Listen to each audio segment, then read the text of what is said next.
Buenas tardes, hoy vamos a hablar sobre por qué el diagnóstico y la fisiopatología son tan importantes.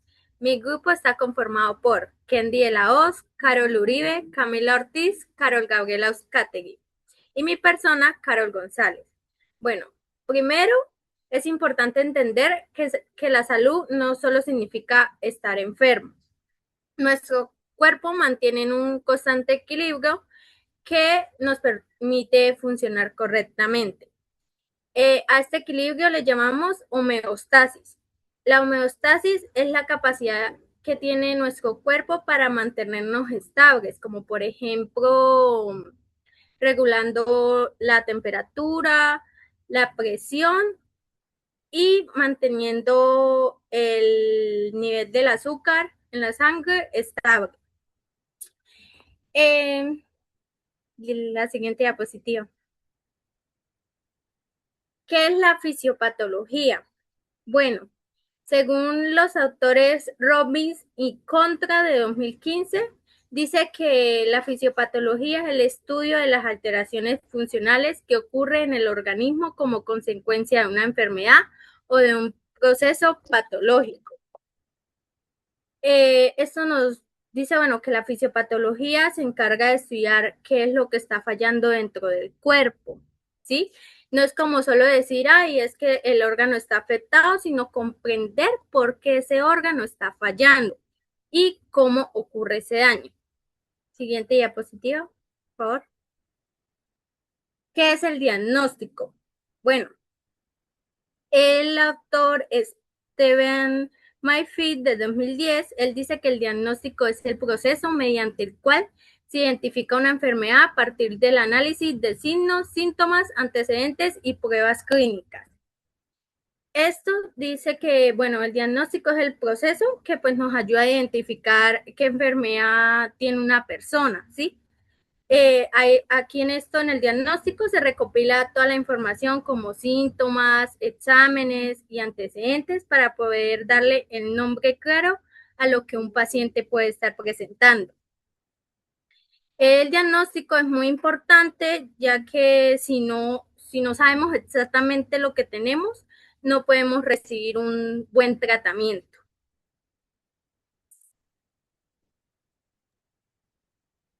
Hola a todos, yo soy Camila Ortiz y les voy a hablar sobre la patología. Entonces, se considera la patología como el estudio que integra el estudio integral de la enfermedad. Entonces, esto incluye sus causas, sus mecanismos, los cambios, todo esto según Kurma, Abbas y Aster 2018. En lo que a nosotros estamos viendo sobre las dificultades de aprendizaje, como tal, sabemos que pues, las dificultades de aprendizaje no son una enfermedad, es simplemente pues que el cerebro aprende de formas diferentes. Entonces este tema entra a partir de que en la patología pues se estudia cuáles son las causas, los mecanismos, cómo va procesando paso a paso y la estructura y los cambios que van a ir afectando.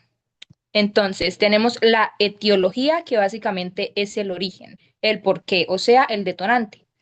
Y la patogenia, que es el desarrollo, el cómo se fue desarrollando desde que se dio el origen hasta que se manifestó. Entonces, es como la secuencia. Siguiente diapositiva, por favor. Entonces, seguidamente hablando, cómo funciona el cerebro, sobre todo en los casos, pues como ya lo dije, de dificultades de aprendizaje. Entonces el cerebro no es que esté mal, no es que esté fallando, simplemente que aprende de una forma diferente gracias a la neuroplasticidad. Para esto, entonces, el cerebro primero se reorganiza, luego hay una compensación y una adaptación funcional. Entonces, se reorganiza, es que el cerebro busca rutas, básicamente, para aprender. Entonces, por ejemplo, en la dislexia, el área afectada es del lenguaje, entonces busca alguna ruta o si busca alguna ruta, otro camino para aprender mejor, puede ser pues de forma visual. En la compensación es ya que es como la estrategia que puede tomar el niño.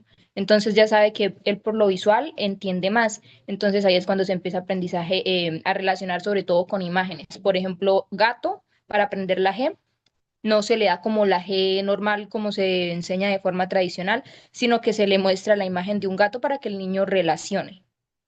Y en la adaptación funcional, ya es que se pone en práctica esto, claro, pues con ayuda pedagógica. Siguiente diapositiva, por favor. Ahora, las pistas diagnósticas. Dicen, los síntomas son percepciones subjetivas del paciente, mientras que los signos son hallazgos objetivos observables por el profesional, Biclay 2021. Entonces, los síntomas es lo que se siente, lo que yo puedo decir en una enfermedad común. Me duele la cabeza, me siento cansado o no sé, no me siento bien por alguna razón. Entonces, es lo que uno dice que siente, no es algo que usted pueda ver, que alguien más pueda ver directamente, usted mismo, o sea, no puede verlo, pero usted lo siente, entonces es una percepción interna.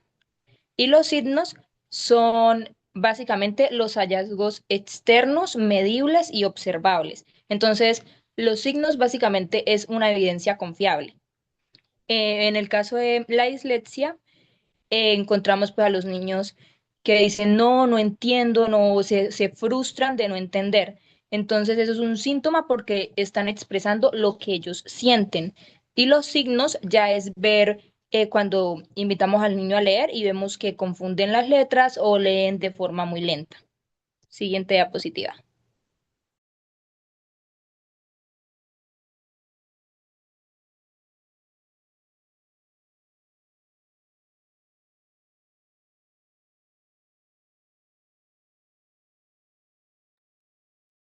Sigue la compañera Carol. Bueno, soy Carol Uribe y les voy a hablar sobre tres pilares que nos ayudan como en este simplificar diferentes procesos.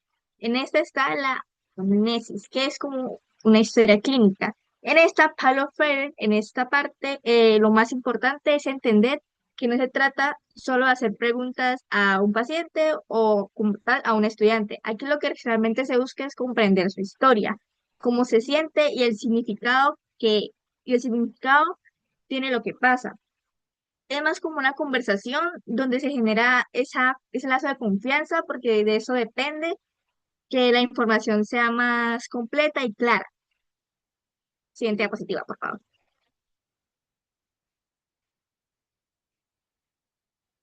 Bueno, en las pruebas complementarias, como lo plantea Vygotsky, em, son como, se realizan también exámenes o imágenes, pero estas no son el diagnóstico como tal. Más bien ayudan a confirmar o aclarar lo que ya se había hablado con el paciente o diagnosticado o visto de algún estudiante. Estas pruebas son más que todo como un apoyo para entender mejor la situación y no es una respuesta final. Siguiente diapositiva. En este está el diagnóstico diferencial. En este, el, el autor John Dewey eh, nos habla de, es como descartar opciones hasta encontrar la más acertada en, en alguna situación a resolver con algún paciente o estudiante. Aquí se necesita pensar de forma crítica y cuidadosa para no equivocarse con algún diagnóstico. Aquí el profesional que puede ser un médico, nosotros como estudiantes, es analizar toda la información y comparar distintas posibilidades. Siguiente diapositiva.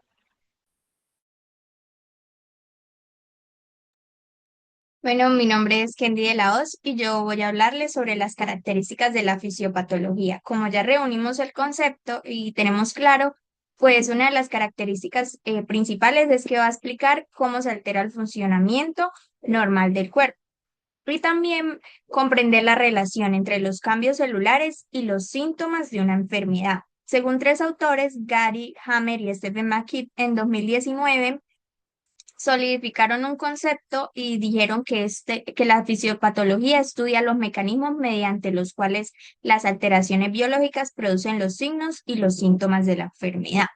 Ahora la importancia del diagnóstico temprano, porque esto es fundamental y nosotros como pedagogos también, porque va a permitir identificar señales tempranas de la enfermedad o las dificultades de aprendizaje y también se va a poder actuar antes de que el daño sea irreversible, poniendo tratamientos oportunos o nosotros desde la pedagogía, intervenciones pedagógicas oportunas.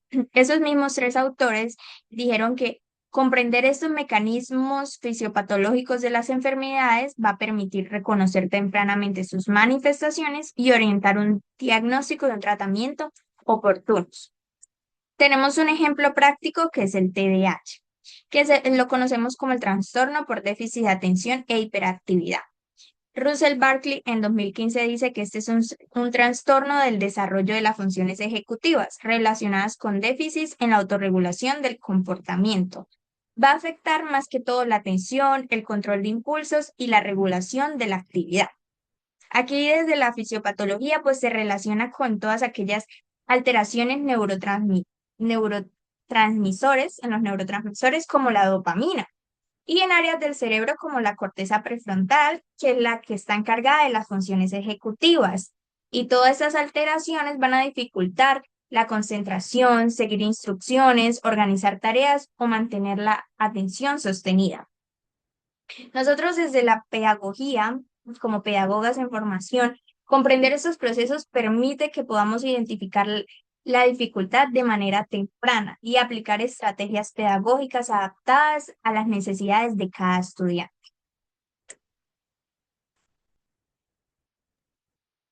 Bueno, y como una conclusión desde la pedagogía, les habla Carol Gabriel Uzcategui.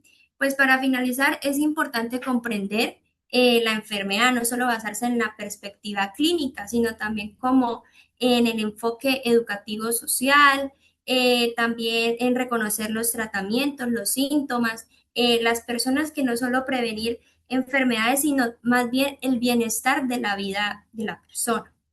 La pedagogía cumple un papel muy fundamental, ya que pues permite transmitir conocimientos, la salud más clara y más adaptada pues a cada niño en su edad. Pues un ejemplo puede ser los niños los hábitos que les pueden dar, por ejemplo, lavarse las manos o la alimentación más saludable, el ejercicio físico, etc. Y pues según Siles González en el año 2010, él habla sobre el campo de la salud y explica sobre la pedagogía, explica también lo de la enfermedad y cómo comprender la vida social para educar para el cuidado y la prevención. Siguiente diapositiva, por favor. Y como una breve conclusión, podemos decir que pues la fisiopatología y el diagnóstico nos permite integrar el organismo, la alteración, los problemas y pues la salud. Y nos ayuda no solamente a identificar con prevención, sino también lo que está ocurriendo, ¿sí? Una frase muy importante de Murge en el 2016 es: un buen diagnóstico integra datos, ciencia y comprensión del paciente. Muchas gracias.